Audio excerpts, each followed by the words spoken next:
RTI, right to information. जशी मनरेगा ही योजना ही मनमोहन सिंग सरकारची देणगी आहे या देशाला, तसंच राईट टू इन्फॉर्मेशन हा कायदा सुद्धा मनमोहन सिंग सरकारची देणगी आहे. नरेंद्र मोदी यांनी 2014ला सत्तेत आल्यानंतर जसं मनरेगाकडे दुर्लक्ष केलं, मनरेगाला कमीत कमी पैसे दिले, राज्यांना जो निधी द्यायचा तो दिला नाही. पश्चिम बंगालवाले रोज ओरडतात तरी त्यांच्याकडे दुर्लक्ष केलं जातं. तसंच नरेंद्र मोदींनी हळूहळू RTI सुद्धा कमजोर केला हे लक्षात ठेवा. माहितीच्या अधिकाराचा कायदा अत्यंत कमजोर करून जनविरोधी पाऊल नरेंद्र मोदींनी उचललं. पण आज मुद्दा हा आहे, RTI हा नाही. मनरेगा आणि RTI या दोन लोकाभिमुख अशा योजना होत्या UPA सरकारच्या, त्या मोदींना का खटकल्या याचं उत्तर आजपर्यंत मिळालेलं नाही. आता 11 वर्षानंतर मोदींनी काय केलं तुम्हाला सांगतो. मोदींनी म्हणजे मला शब्द पंतप्रधानांविषयी बोलताना जपून वापरावेसे वाटतात, पण मोदींनी इतका नादानपणा केलेला आहे, इतका संकुचितपणा केलेला आहे की या मनरेगाचं नाव बदलण्याचा निर्णय पहिल्यांदा त्यांनी घेतला.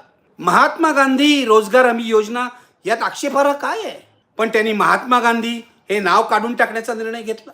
काही दिवस बातमी आली की महात्मा गांधींच्या ऐवजी पूज्य बापू रोजगार हमी योजना असं नाव येणार आहे. बातमी प्रसिद्ध सुद्धा झाली आहे लक्षात. पण प्रत्यक्ष लोकसभेमध्ये जेव्हा मनरेगाच्या जागी पर्यायी योजना आणण्याचं विधेयक सादर झालं, तेव्हा या योजनेचं नाव महात्मा गांधी सुद्धा नव्हतं, पूज्य बापू सुद्धा नव्हतं. तुम्हाला सांगतो, ओढून ताणून काय नाव देण्यात आलं. महात्मा गांधींचं नाव काढून टाकून या योजनेला नाव दिलं गेलं विकसित भारत गॅरंटी फॉर रोजगार अँड आजीविका मिशन कंसात ग्रामीण. पुन्हा एका, विकसित भारत गॅरंटी फॉर रोजगार अँड आजीविका मिशन. याचा शॉर्ट फॉर्म आहे काय माहितीये तुम्हाला? VBG रामजी. VBG रामजी म्हणजे आधी मनरेगा होती महात्मा गांधींच्या नावाने, महात्मा गांधींचं नाव काढून जी रामजी म्हणायचं हा उद्योग मोदींनी आरंभलेला आहे. मनरेगा अत्यंत ऐतिहासिक अशी योजना, जी महाराष्ट्रामध्ये 72 साली दुष्काळ पडला होता, त्यानंतर महाराष्ट्रात रोजगार हमी सुरू झाली. रोजगार हमीची योजना अत्यंत यशस्वी झाली. वि.स. पागे यांनी त्यामध्ये नेतृत्व केलं होतं. ही रोजगार हमी यशस्वी झाली, केंद्रीय पातळीवर नेली गेली, तिथे महात्मा गांधी रोजगार हमी योजना झाली, मनरेगा झाली.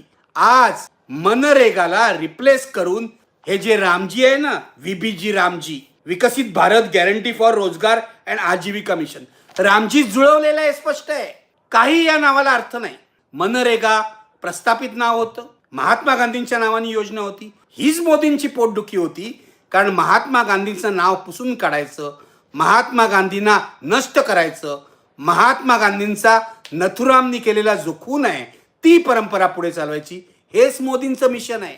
विकसित भारत वगैरे मिशन नाहीये. विकसित भारत जर मिशन असतं तर मोदींनी महात्मा गांधींचं नाव कधीही काढलं नसतं.